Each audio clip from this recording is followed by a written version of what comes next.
मनाचा विषयच नव्हता त्यांचा. कारण अनाथ नाद आहे ना, तो आतून सांबाला आवाज येतो असं म्हणतो, तो आतूनच येतो ना. जर अंतःकरणामध्ये तुम्ही गुरूंना स्थापना केली, सगळं वाईट काढून टाकायला लागेल. नाही काढता आलं तर आपण गुरुदेवांना म्हणलं, गुरुदेवा माझ्या अंतःकरणामध्ये नाही तसली घाण, तुम्हाला तर वास करायचा आहे. आता गुरुना अंतःकरणातच ठेवायचं असतं बाबा. कुठे ठेवणार? डोक्यात, मनात. मग गुरु ही शक्ती आहे ना. कारण त्या गुरुला, त्या शक्तीला तर महादेव मानतात. गुरुना महादेव मानतात, विष्णू मानतात, लक्ष्मी मानते, ब्रह्मा मानतात. आज पृथ्वीवरती राहणारे लोक सुद्धा म्हणतात गुरु जीवनात असला पाहिजे. ती गुरु कोण आहे? आदिशक्ती आहे. आणि ती आदिशक्ती गुरु असताना आपण एवढे उद्योग करतोय. थोडीशी भीती नाही. निराकाराची राहू द्या. निराकार म्हणतो मला काळीच नाही, हृदय नाही, काय नाही, मला नाम नाही, रंग नाही, रूप नाही, तुम्ही पडले काय, मेले काय, तुम्हाला ढकलून दिलं तरी मी बघत बसणार आहे.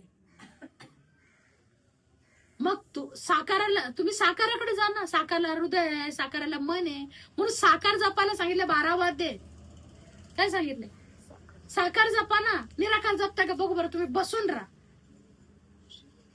पण साकार जपणार आहे आपल्याला. साकारच जपतो ना. कोण जपते आता? साकारच जपतो. निराकार तर सगळेच लोक बसलेले, पण त्याला जपणारा साकार आहे का?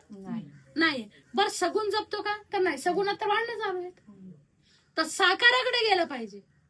साक्षात आकारात आलेला आहे तो निराकार. मग आपल्याला साकाराकडे गेलं पाहिजे. साकारच आपल्याला वाचवणार आहे. सगुणात कुठे? सगुणात बघा सगळीकडे तिकडे गप्पा चालू. आणि निराकारात तुम्ही बसलेले, पडले, गाडी चिरून गेली तर निराकार म्हणतो नाही बाबा मला मनच, मला हृदयच नाही तर मला कसं पिळवट बसन. लोक म्हणतात काय देव,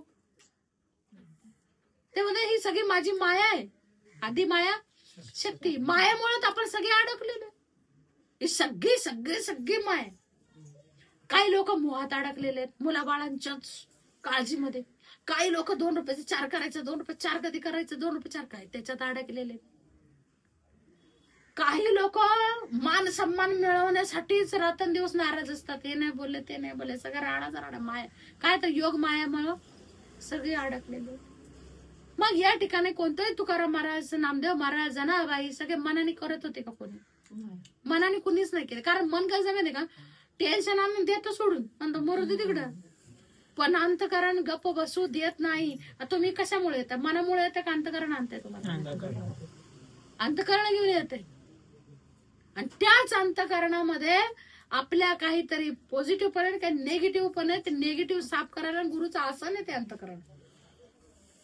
गुरुला बसवायचं तर पहिलं अंतकरण तर स्वच्छ पाहिजे ना.